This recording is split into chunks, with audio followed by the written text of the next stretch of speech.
नमस्कार दोस्तों, आज की हमारी घटना की शुरुआत राजस्थान के जिला अलवर से है। अलवर में एक तिजारा नाम का गांव पड़ता है। तिजारा गांव का रहने वाला होता है कुंदन सिंह। कुंदन सिंह एक धनी व रईस व्यक्ति होता है।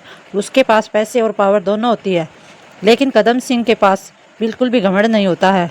कदम सिंह अक्सर गाँव के गरीब लोगों की काफ़ी मदद किया करता था। इसी वजह से गरीब लोगों के मन में कदम सिंह के लिए बहुत ज़्यादा इज्जत होती है।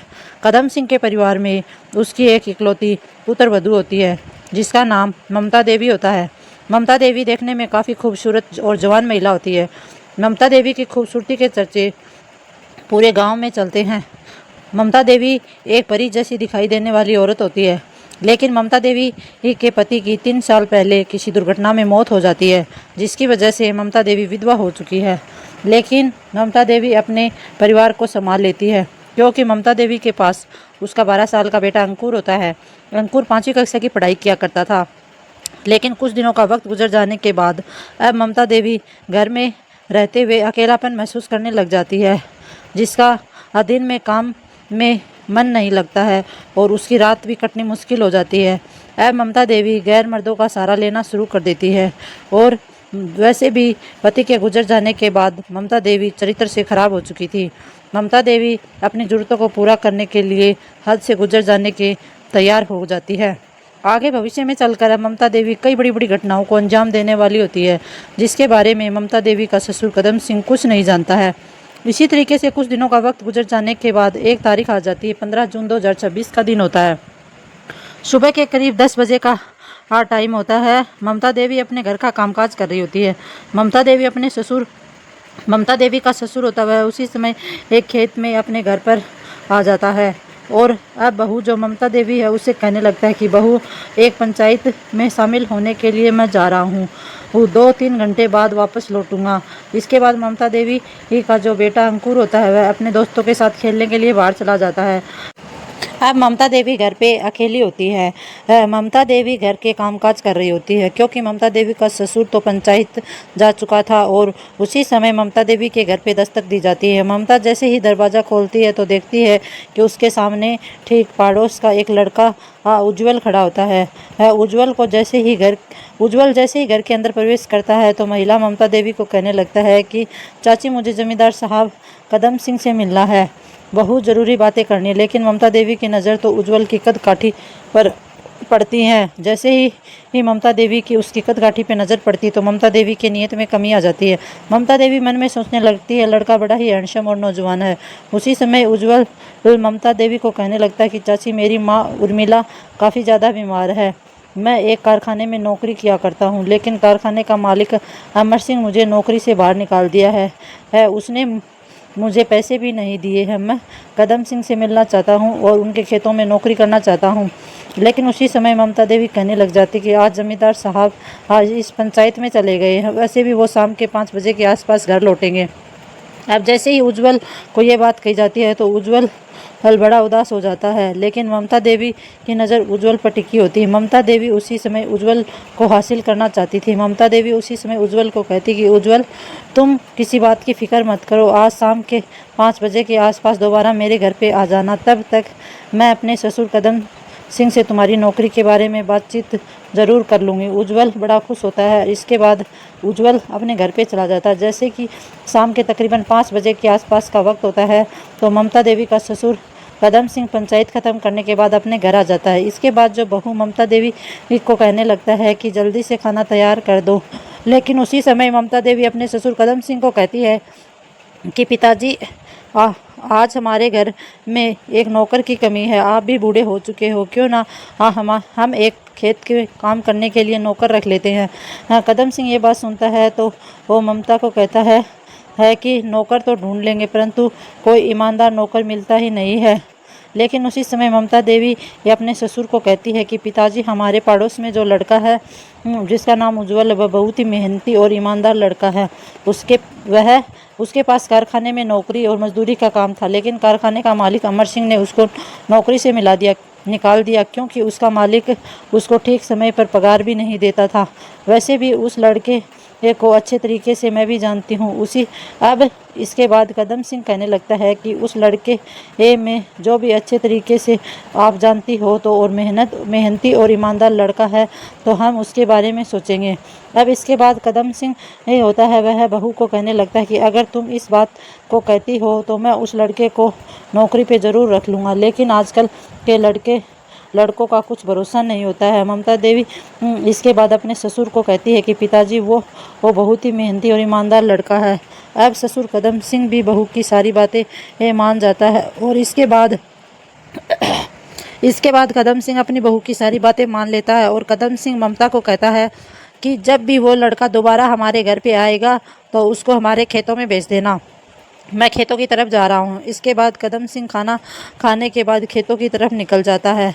अब जैसे ही शाम के 5:30 बजे जाते हैं तो उज्जवल कदम सिंह के घर पे आता है और कदम सिंह के दरवाज़ा खटखटाया जाता है। महिला ममता देवी हंसते मुस्कुराते दरवाज़ा खोलती है, देखती है कि उसके सामने हैंडसम नौजवान लड़का उज्जवल खड़ा होता है। वह बहुत ही खुश होती है। ममता देवी उज्जवल को कहने लगती है कि घर के अंदर आ जाओ, मैं तुम्हें बताती हूँ कि तुम्हें नौकरी मिलेगी या नहीं। उज्जवल इसके बाद घर के अंदर प्रवेश कर जाता है। महिला ममता देवी उज्जवल को कहती कि उज्जवल तुम्हें नौकरी तो मिल सकती है, लेकिन तुम्हें मेरा एक काम करना पड़ेगा। उज्जवल पूछने लगता है कि चाची ऐसा कौन सा काम है। अब जैसे ही ममता देवी साफ साफ शब्दों में उज्जवल को कहती है कि देखो उज्जवल, मेरा पति तो मर चुका है, मैं अपने घर पर बिल्कुल अकेली रहती हूँ, मुझे अपने पति की बहुत ज़्यादा याद आती है, लेकिन तुम्हें घर के लिए नौकरी चाहिए और मैं तुम्हें नौकरी दे रही हूँ ताकि तुम मेरी इच्छाओं को पूरा कर सको। अब जैसे ही उज्जवल को ये बात कही जाती है तो उज्जवल के पास कोई दूसरा विकल्प नहीं होता है। उज्जवल भी कहीं ना कहीं इस महिला ममता देवी की तरफ आकर्षित हो जाता है। उज्जवल हंसते मुस्कुराते कहता है कि मालकिन, किसी बात की फिक्र मत करो, मैं तुम्हारी ज़रूरतों को पूरा करूँगा, लेकिन तुम्हें मेरी ज़रूरतों को पूरा करना पड़ेगा। जैसे ही ये बात ममता देवी को कही जाती है तो ममता देवी बड़ी खुश हो जाती है। इसी तरीके से जो उज्जवल होता है उसको नौकरी पे रख लिया जाता है। जैसे ही उज्जवल को नौकरी मिल जाती है तो उज्जवल बहुत ही ज़्यादा खुश होता है और अपनी माँ को भी जाके बताता है। ऐसे ही कुछ दिनों का वक्त गुजर जाता है और लंबा समय गुजर जाने के बाद उज्जवल होता है वह कदम सिंह और उसकी बहू ममता देवी का मन जीत लेता है। और इसके बाद जो कदम सिंह होता है वह आंख बंद करके उस लड़के उज्जवल पर भरोसा करने लग जाता है, क्योंकि लड़का मेहनती और ईमानदार होता है, कामकाज भी अच्छे तरीके से कर लेता है। और वैसे ही वह ममता देवी और कदम सिंह का पूरा मन और विश्वास जीत लिया है।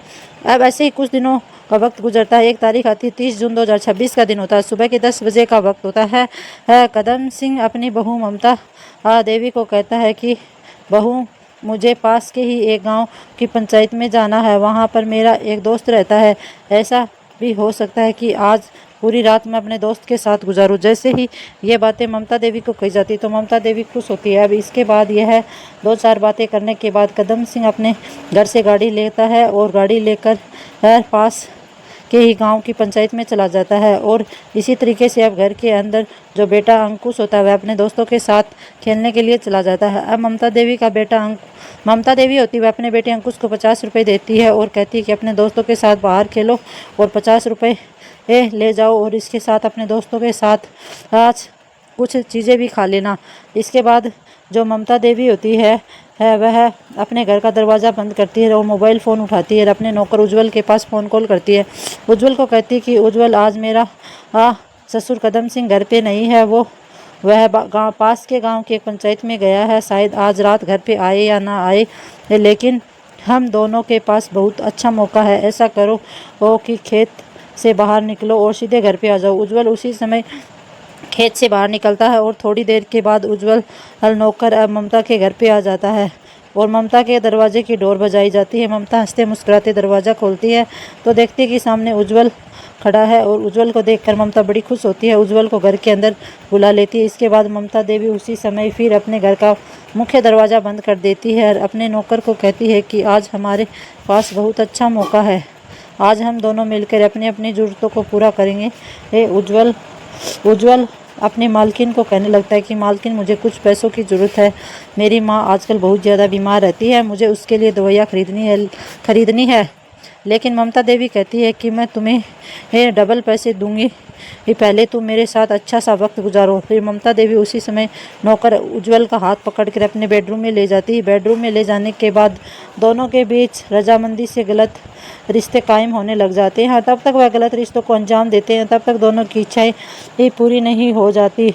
जैसे ही दोनों की इच्छाएं पूरी हो जाती हैं तो उज्जवल अपनी मालकिन को कहता है कि मालकिन अपना काम ख़त्म करो और इसके बाद मुझे पैसे दो। इसके बाद जो नौकर होता है वह पैसे लेकर घर से बाहर निकलता है और खेतों के कामकाज के लिए चला जाता है। इसी तरीके से महिला ममता देवी अपने नौकर उज्जवल को अपने प्रेम जाल में फंसा लेती। अब जैसे ये भी ममता देवी का मन करता वह उज्जवल को अपने घर पे बुला लिया करती और उज्जवल के साथ अपने रातें रंगीन किया करती। ममता देवी अब पूरी तरीके से गलत रास्ते पर चल चुकी होती है। ममता देवी अब एक दूसरा बड़ा कांड करने वाली होती है जिसकी गूंज पूरे ज़िले में गूंजने वाली होती है।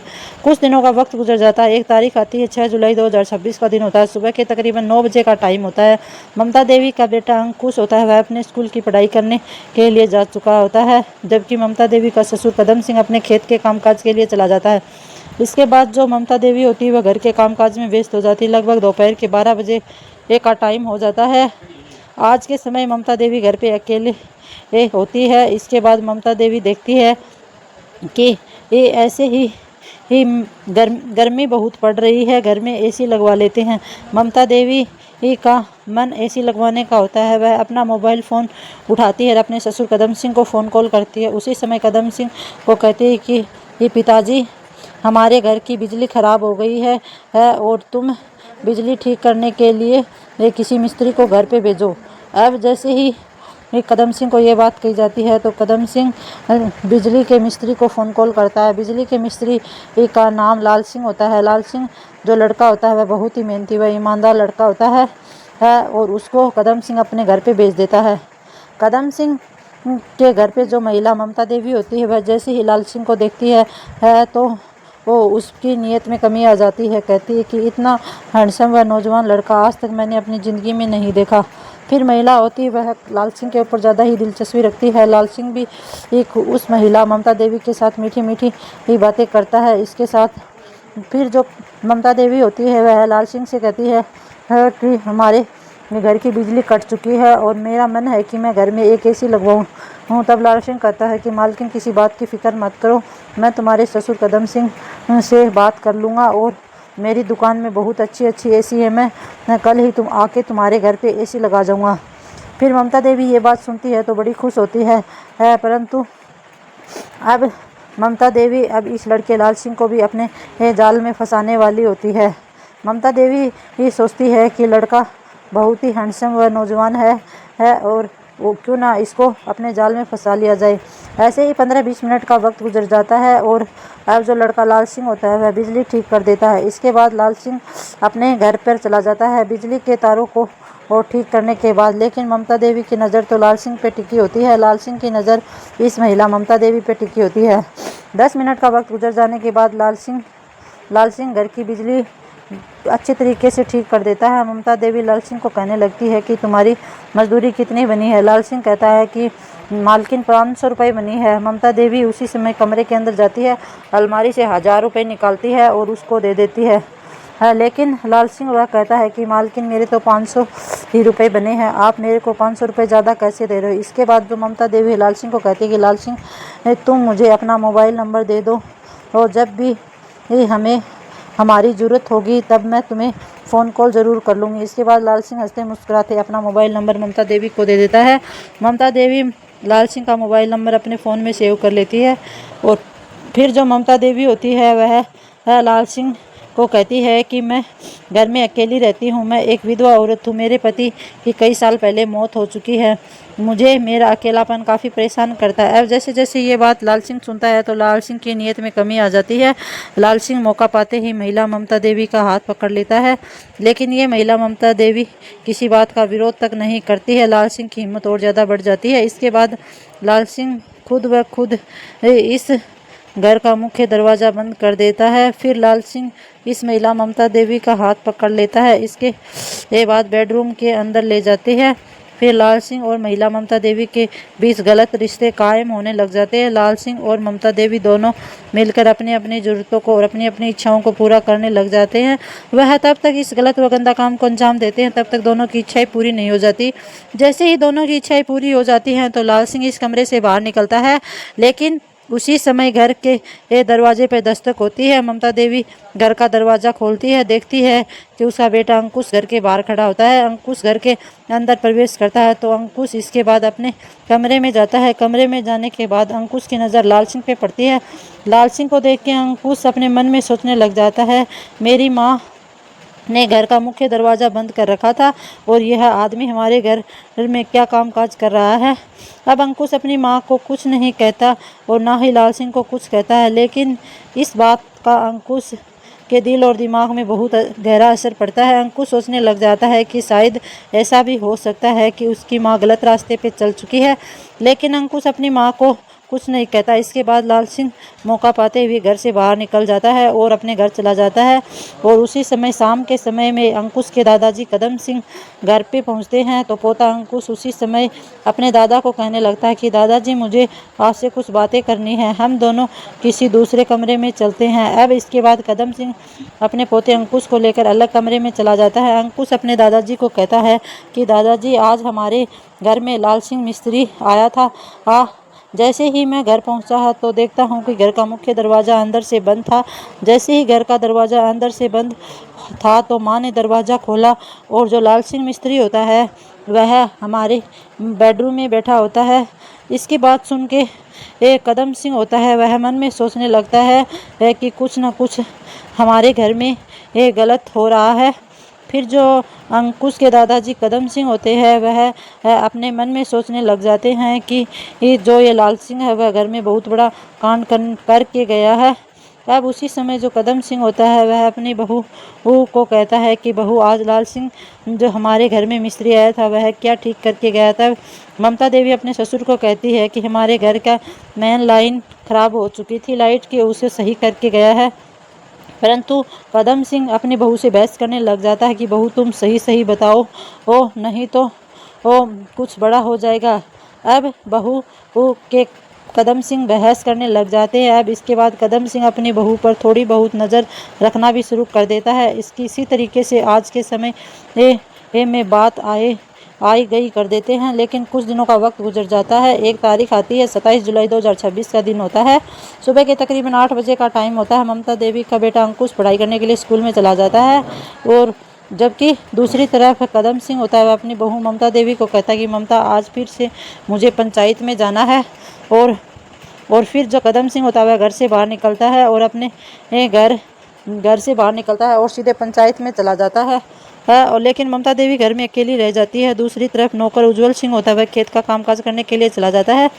इसके बाद वह महिला ममता देवी सोचने लग जाती है कि उसका ससुर भी किसी ज़रूरी पंचायत में काम करने के लिए चला गया है और अब बेटा स्कूल चला गया है। आज मैं अपने नौकर उज्जवल को फ़ोन कॉल करती हूँ और उसको घर पे बुला लेती हूँ। उसी समय ममता देवी अपना फ़ोन उठाती है, सीधे उज्जवल को फ़ोन कॉल करती है और कहती है कि रास्ता साफ पड़ा है, तुम मेरे घर पे आ जाओ, मेरा ससुर किसी ज़रूरी पंचायत के लिए बाहर गए हुए हैं, मेरा बेटा अंकुश स्कूल गया हुआ है। तब उज्जवल ये बात सुनता है तो कहता है कि मालकिन, ये तो बड़ी अच्छी बात है। परंतु उज्जवल भी अपनी मालकिन ममता देवी से मिलने के लिए बहुत ही बड़ा बेचैन होता है। उज्जवल कहता है कि मैं अभी तुम्हारे घर पे आ रहा हूँ। इसके बाद उज्जवल भी उसी समय खेतों से बाहर निकलता है।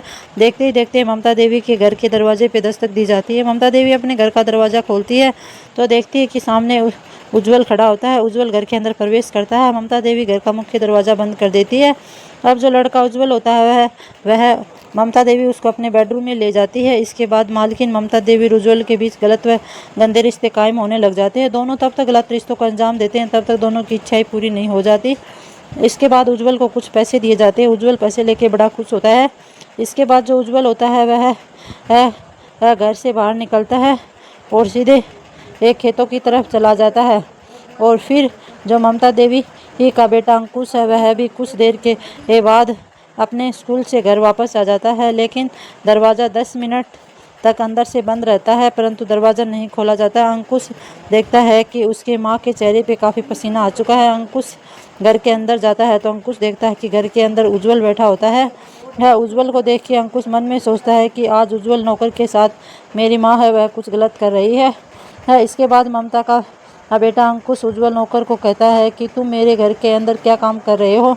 इसके बाद उज्जवल नौकर अंकुश को कहता है, अंकुश मैं किसी ज़रूरी काम से घर पे आया था, मुझे आज कुछ पैसों की ज़रूरत थी, मैं चाची से कुछ पैसे लेने आया हूँ। लेकिन अंकुश अब अपनी माँ पे विश्वास नहीं कर रहा था, ना ही वह इस उज्जवल पे भरोसा कर रहा है। अंकुश आज के समय में अपनी माँ से बातचीत करता है और ना तो अपनी माँ से बातचीत करता है और ना ही खाना खाता है। देखते देखते उज्जवल भी इस घर से बाहर निकल जाता है और शाम के समय में वह घर पे आता है। शाम के समय पे घर पे आने के बाद अपने दादा कदम सिंह के कहता है कि दादा आज हमारे घर पे कुछ गलत हुआ है। दादाजी आज हमारे घर पे जो उज्जवल नौकर है वह आया था। अब जैसे ही कदम सिंह ये बात सुनता है तो अपनी बहू ममता देवी से पूछने लगता है कि ममता आज हमारे घर पे उज्जवल क्या लेने आया था। तब ममता देवी कहने लगती है कि पिताजी वो कुछ पैसे लेने के लिए आया था, उसकी माँ बहुत ज़्यादा बीमार है और जैसे ही उसको पैसे दे दिए वह उसी समय घर से बाहर चला गया था।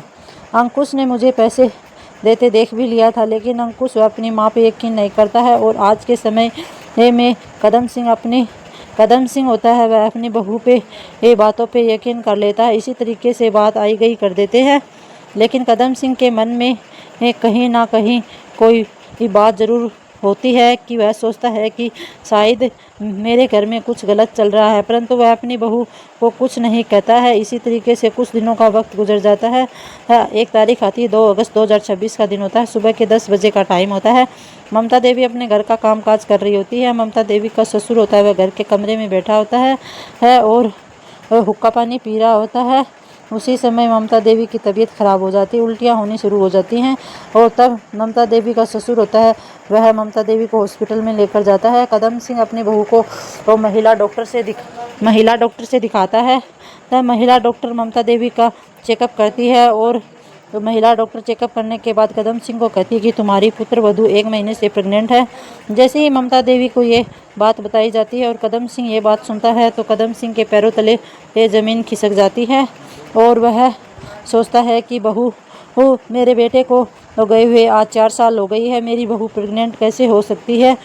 परंतु महिला डॉक्टर कहती है कि ये आपका आपसी निजी मामला है, मैं कुछ नहीं बता सकती, परंतु आपकी बहू 1 महीने की गर्भवती है।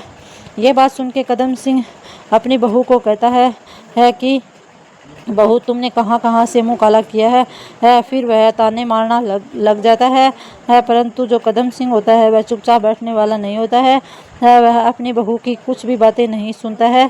उसको बहुत ज़्यादा गुस्सा आ जाता है। कदम सिंह अपने घर में एक लाइसेंस रिवॉल्वर रखी होती है और वह अपने कमरे में जाता है और उस रिवॉल्वर को उठाता है, सीधी ममता देवी की कनपट्टी पे तान देता है और उससे पूछने लग जाता है कि तुमने कहाँ कहाँ पे मुँह काला किया है। जैसे ही कनपट्टी पे रिवॉल्वर तन जाती है तो ममता देवी बड़ी घबरा जाती है। ममता देवी अपनी बीती हुई सारी कहानी अपने ससुर कदम सिंह को बता देती है। कहती है कि मैंने वे नौकर उज्जवल के साथ समय गुजारा है और जो बिजली का मिस्त्री लाल सिंह है उसी के साथ भी ये अपना वक्त गुजारा है। अब ये सब बातें सुन के जो ससुर कदम सिंह होता है वह लाइसेंस पिस्तौल से 4 गोलियां ममता देवी को मार देता है और गोलियां ममता देवी के कनपट्टी से लग जाती हैं। ममता देवी मौके पर ही दम तोड़ देती है, लेकिन गोलियों की आवाज़ सुन के वहाँ पे पड़ोस के सभी लोग इकट्ठे हो जाते हैं। पड़ोसी जन देखते हैं कि कदम सिंह ने अपनी पुत्रवधू ममता देवी की गोली मारकर हत्या कर दी है। अब उनमें से एक पड़ोसी होता है जिसका नाम रमेश होता है। रमेश नज़दीकी पुलिस स्टेशन में फ़ोन कॉल करता है और तकरीबन 1 घंटे के बाद पुलिस वहां पर पहुंचती है। पुलिस वहां पर पहुंचने के बाद ममता देवी के शव को पोस्टमार्टम के लिए भेज देती है और अब कदम सिंह को भी मौके पर ही गिरफ्तार कर लेती है। कदम सिंह को पुलिस होती हुई पुलिस स्टेशन ले जाती है और कदम सिंह से पूछताछ करना शुरू कर देती है। कदम सिंह अपनी बहू ममता देवी के गलत रास्ते पर चल पड़ी ये सारी कहानी पुलिस को बताता है। तो दोस्तों, कदम सिंह ने अपनी बहू ममता देवी के साथ सही किया या गलत किया, आप कमेंट बॉक्स में ज़रूर बताना। तो दोस्तों, भविष्य ही तय करेगा कि ममता देवी के ससुर कदम सिंह को और जज साहब और कोर्ट क्या सज़ा सुनाएगा। तो दोस्तों, ये कहानी सुनाने के पीछे मेरा उद्देश्य किसी की भावनाओं को ठेस पहुंचाना नहीं है, न ही किसी के दिल दुखाना है, न ही किसी को और ठेस पहुंचाना है। आप लोगों को सावधान करना, सतर्क करना है और आप लोगों को सचेत करना है। तो दोस्तों फिर मिलेंगे ऐसी एक नई घटनाक्रम के साथ। तब तक दोस्तों राधे राधे, जय हिंद, जय भारत, वंदे मातरम दोस्तों।